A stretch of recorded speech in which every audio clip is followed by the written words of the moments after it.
আসসালামু আলাইকুম। ওয়ালাইকুম সালাম। আপনার নাম কি? আমার নাম হইল কাজী মোহাম্মদ আনোয়ার হোসেন। আচ্ছা, আপনি কি মুক্তিযোদ্ধা? জি।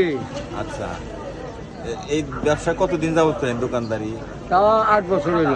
8 বছর না? হ্যাঁ। আগে কি কাজ করতেন? রুটি বিস্কুটের ফ্যাক্টরি চাকরি করতাম, কাম করতাম। ও, এখন বয়স হয়ে গেছে জন্য দোকানে বসে থাকেন না? জি। পরিবারে কয়জন আছে? এখনো 8 জন খানে আল্লাহ 8 জন। 8 জন না? হুম। তাতে কি সংসার মোটামুটি চলে এই দোকান করে? মোটামুটি আল্লাহ চালায় আর কি। দিনে বেচা কেনা কত হয় আনুমানিক? এই ধরেন না 1000-1200। তাতে কত লাভ থাকে দিনে বলা যাবো কি?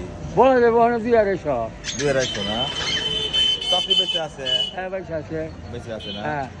আচ্ছা, তাহলে আপনার জীবনের চাওয়া কি শেষ জীবনে মানুষের? আমার জীবনের চাওয়া হইলো আমরা এই দেশে শান্তি জানেন শান্তি মতন থাকবো, শান্তি মতন সবে মিলামিশা একসাথে চলবো, এটাই আমাদের আশা। ও, আচ্ছা আচ্ছা। বয়স কত আনুমানিক আপনার? বয়স হবে 76 চলতেছে। 76 না?